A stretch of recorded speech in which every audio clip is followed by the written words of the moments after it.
Ladies and gentleman, ಕೊನೆಗೂ ಸಿದ್ದರಾಮಯ್ಯ ಗೆಲುವಿನ ನಗೆಯನ್ನು ಬೀರಿದ್ದಾರೆ. D K Shivakumar ಅವರಿಗೆ ಮುಖ್ಯಮಂತ್ರಿ ಪಟ್ಟ ಇಲ್ಲ ಅನ್ನೋದನ್ನು ಸೂಕ್ಷ್ಮವಾಗಿ ಸೂಚ್ಯವಾಗಿ ಹೈಕಮಾಂಡ್ ತಿಳಿಸಿದೆ. ಸಿದ್ದರಾಮಯ್ಯನವರೇ ಮುಂದುವರಿತಾರೆ.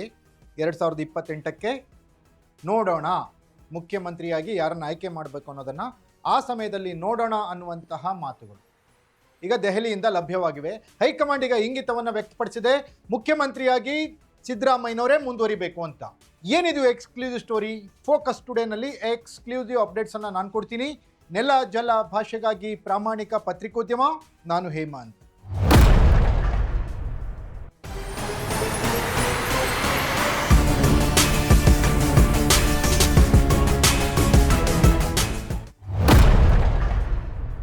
ಎಸ್ ವೀಕ್ಷಕರೇ, 2.5 ವರ್ಷಗಳ ನಂತರ ಮುಖ್ಯಮಂತ್ರಿಯಾಗಿ ಡಿ ಕೆ ಶಿವಕುಮಾರ್ ಆಯ್ಕೆ ಆಗ್ತಾರೆ ಅನ್ನುವಂಥ ಮಾತುಗಳಿತ್ತು. ಅವರಿಬ್ಬರ ಮಧ್ಯದಲ್ಲಿ ಏನೋ ಅಗ್ರಿಮೆಂಟ್ ಆಗಿದೆ ಅನ್ನುವಂಥ ಮಾತುಗಳಿತ್ತು. 4-5 ಜನರ ನಡುವಿನ ವ್ಯವಹಾರ ಅಂತ ಡಿ ಕೆ ಶಿವಕುಮಾರ್ ಹೇಳಿದರು. ಆದರೆ ಎಲ್ಲದಕ್ಕೂ ಈಗ ತೆರೆ ಬಿದ್ದಂತೆ ಆಗ್ತಾ ಇದೆ.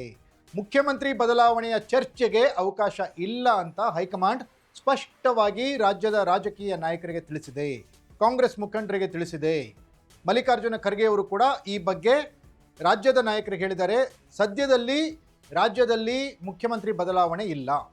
ಈಗೇನಿದ್ರು 5 ರಾಜ್ಯಗಳ ಚುನಾವಣೆ ಅದು ಮುಗಿಲಿ, ಅದಾದಮೇಲೆ GBA ಎಲೆಕ್ಷನ್ ಬರುತ್ತೆ, ಬೆಂಗಳೂರು ಅಥಾರಿಟಿ ಎಲೆಕ್ಷನ್, ಅದಾದಮೇಲೆ ತಾಲೂಕ್ ಪಂಚಾಯತ್, ಜಿಲ್ಲಾ ಪಂಚಾಯತ್ ಚುನಾವಣೆಗಳು, ಗ್ರಾಮ ಪಂಚಾಯತ್ ಚುನಾವಣೆಗಳು, ಇದು ಮುಗಿಲಿ.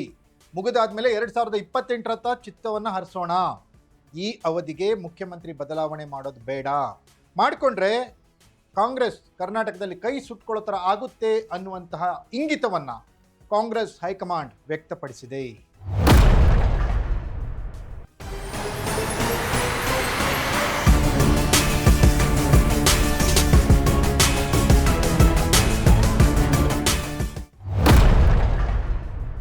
ಎಸ್ ವೀಕ್ಷಕರೇ, ಹೇಗಾದರೂ ಮಾಡಿ 2.5 ವರ್ಷಗಳ ನಂತರ ನಾನು ಮುಖ್ಯಮಂತ್ರಿ ಆಗಬೇಕು ಅಂತೇಳಿ ಡಿ ಕೆ ಶಿವಕುಮಾರ್ ಪಣ ತೊಟ್ಟಿದ್ರು. ಮತ್ತೊಂದು ಕಡೆ ಯಾವುದೇ ಕಾರಣಕ್ಕೂ ಮುಖ್ಯಮಂತ್ರಿ ಪಟ್ಟವನ್ನು ಬಿಟ್ಟುಕೊಡೋದು ಬೇಡ ಅಂತ CM ಸಿದ್ದರಾಮಯ್ಯ ಕೂಡ ಪಣ ತೊಟ್ಟಿದ್ರು. ಇವರಿಬ್ಬರ ಅಧಿಕಾರ ಗುದ್ದಾಟದ ಆಟದಲ್ಲಿ ಸಿದ್ದರಾಮಯ್ಯನವರ ಕೈ ಮೇಲಾಗಿದೆ. ಯಾವುದೇ ಕಾರಣಕ್ಕೂ ಸದ್ಯದಲ್ಲೇ ರಾಜ್ಯದಲ್ಲಿ ಮುಖ್ಯಮಂತ್ರಿ ಬದಲಾವಣೆಯ ಪಟ್ಟ ಬದಲಾವಣೆ ಇಲ್ಲ ಅನ್ನುವಂಥ ಸಂದೇಶವನ್ನು ಹೈಕಮಾಂಡ್ ಈ ಇಬ್ಬರು ನಾಯಕರಿಗೆ ಪರೋಕ್ಷವಾಗಿ ಮುಟ್ಟಿಸಿದೆ. ಹಾಗಾಗಿ ಸಂಪುಟ ವಿಸ್ತರಣೆಯತ್ತ ಹೈಕಮಾಂಡ್ ಒಲವು ತೋರಿಸಿದೆ. ಈಗ 5 ರಾಜ್ಯಗಳ ಚುನಾವಣೆಗಳು, ಕೇರಳ, ತಮಿಳುನಾಡು, ಪಾಂಡಿಚೇರಿ, ವೆಸ್ಟ್ ಬೆಂಗಾಲ್, ಅಸ್ಸಾಂ, ಈ 5 ರಾಜ್ಯಗಳ ಚುನಾವಣೆಯ ನಂತರ ಯಾವ ರೀತಿ ರಾಜಕೀಯ ದಿಕ್ಸೂಚಿ ಟರ್ನ್ ಆಗುತ್ತೆ, ಕಾಂಗ್ರೆಸ್ ಯಾವುದಾದ್ರೂ ರಾಜ್ಯದಲ್ಲಿ ಅಧಿಕಾರಕ್ಕೆ ಬರುತ್ತಾ, ಅದಾದ ಮೇಲೆ ಕರ್ನಾಟಕದಲ್ಲಿ ಅಧಿಕಾರ ಹಸ್ತಾಂತರದ ಬಗ್ಗೆ ಚರ್ಚೆಯನ್ನು ಮಾಡೋಣ. ಈಗ ನೀವು ಸೈಲೆಂಟ್ ಆಗಿರಿ. ನಿಮ್ಮ ರಾಜಕೀಯ ನಡವಳಿಕೆಗಳು ಕಾಂಗ್ರೆಸ್ನ ಹಿನ್ನಡೆಗೆ ಕಾರಣ ಆಗ್ತಾ ಇದೆ ಅನ್ನುವಂತಹ ಸೂಕ್ಷ್ಮವಾದ ಮಾತನ್ನು ಕಾಂಗ್ರೆಸ್ನ ದಿಲ್ಲಿ ವರಿಷ್ಠರು ಸಿದ್ದರಾಮಯ್ಯ ಮತ್ತು ಡಿ ಕೆ ಶಿವಕುಮಾರ್ ಅವರಿಗೆ ಇಂಡೈರೆಕ್ಟ್ ಆಗಿ ಮುಟ್ಟಿಸಿದಾರಂತೆ.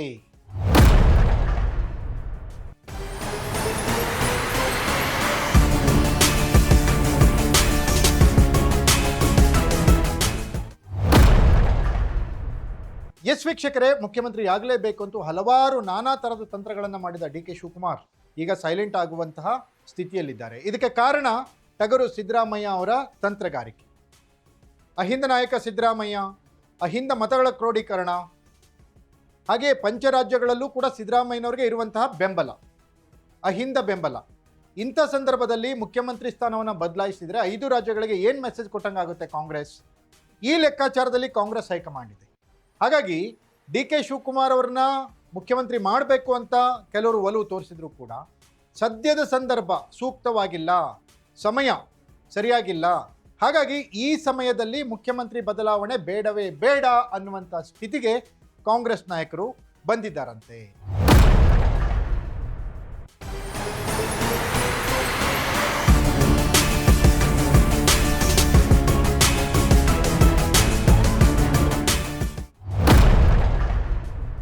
ಎರಡು 2028ಕ್ಕೆ ಡಿ ಕೆ ಶಿವಕುಮಾರ್ ಅವರೇ ಮುಖ್ಯಮಂತ್ರಿ ಅಭ್ಯರ್ಥಿಯಾಗಿ ಚುನಾವಣೆಗೆ ಹೋಗೋಣ ಅನ್ನೋದು ಹೈಕಮಾಂಡ್ನಲ್ಲೇ ಇರುವಂತಹ ಡಿ ಕೆ ಶಿವಕುಮಾರ್ ಬಗ್ಗೆ ಒಲವಿರುವ ನಾಯಕರ ಲೆಕ್ಕಾಚಾರ ಆಗಿದೆ.